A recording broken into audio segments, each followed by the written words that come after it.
tell me that I'm never. Halo semua, salam sejahtera Malaysia. Selamat datang ke channel Fels Lifestyle. Terima kasih kerana terus setia dan bersama di dalam channel ini. Ada satu persoalan yang timbul baru-baru ini. Apa akan jadi kepada SG4? Yaitu 4 negeri. Melibatkan 4 negeri, takbiran PAS ataupun Perikatan Nasional. Apa jadi kepada SG4 sekiranya BN boleh merampas semula ataupun mana-mana parti boleh merampas kemenangan bagi PAS PN di keempat negeri ini sekiranya mereka tumbang di negeri-negeri tersebut. Dalam satu kenyataan melalui Malaysia Kini bertarikh 3 September, apa jadi SG4 jika PAS tumbang di Kedah, Terengganu, Perlis? Seorang ahli anggota Majlis Kerja Tertinggi MKT UMNO tampil mempersoalkan nasib syarikat SG4 Grup Sendirian Berhad jika kerajaan negeri Perikatan Nasional tumbang di satu atau dua negeri yang menubuhkannya. Menurut Muhammad Puad Zarkashi, perkara itu tidak mustahil dan mendakwa. Langkah itu bukan untuk membantu mana-mana negeri, tetapi hanya bermotifkan politik. Menurut Pak Zakashi melalui Facebook, 4 negeri kongsi satu syarikat SG4, Sanusi okey ke? Apa akan jadi kepada syarikat SG4 jika satu atau dua kerajaan negeri PN bertukar tangan? Terengganu, Kedah dan Perlis bukan mustahil dirampas semula oleh Barisan Nasional. Akan timbul banyak masalah baik dari segi pekerja, aset, saham dan lembaga pengarah. Adakah dengan ini, PAS ataupun kepimpinan Perikatan Nasional tiba-tiba akan terbuka fikiran mereka untuk membubarkan SG4? Makna kata, Tun Dr. Mahathir sebagai penasihat SG4 mungkin akan dipecat, digugurkan. Semua ini tidak mustahil untuk berlaku. Apa akan jadi kepada syarikat SG4 jika satu atau dua kerajaan negeri PN bertukar tangan? Terengganu, Kedah dan Perlis bukan mustahil dirampas semula oleh Barisan Nasional. Ketua Panel Penasihat SG4 Dr. Mahathir mengumumkan Kelantan, Terengganu, Kedah dan Perlis mengambil langkah bersama untuk berkongsi kekayaan dengan membentuk SG4.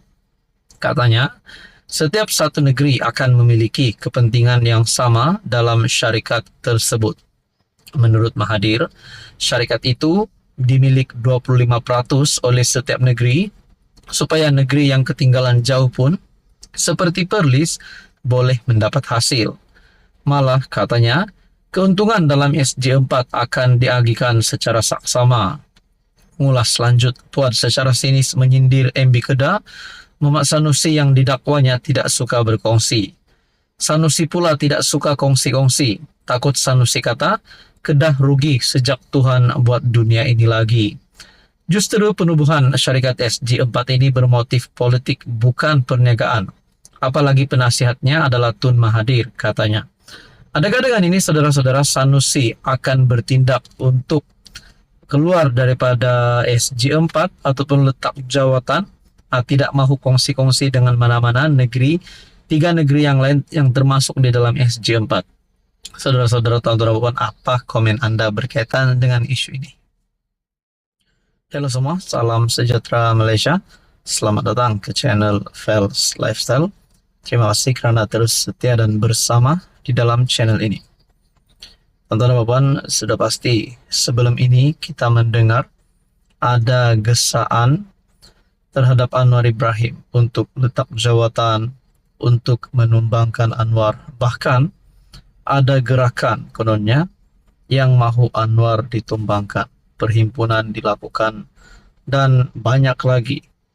Namun saudara-saudara, sekiranya kita melihat daripada sudut positif, banyak rupanya kebaikan Perdana Menteri Anwar Ibrahim hari ini yang ramai tidak tahu. Dan berkaitan dengan satu pembawaan untuk Anwar ditumbangkan. Kali ini bukan gerakan, bukan perhimpunan.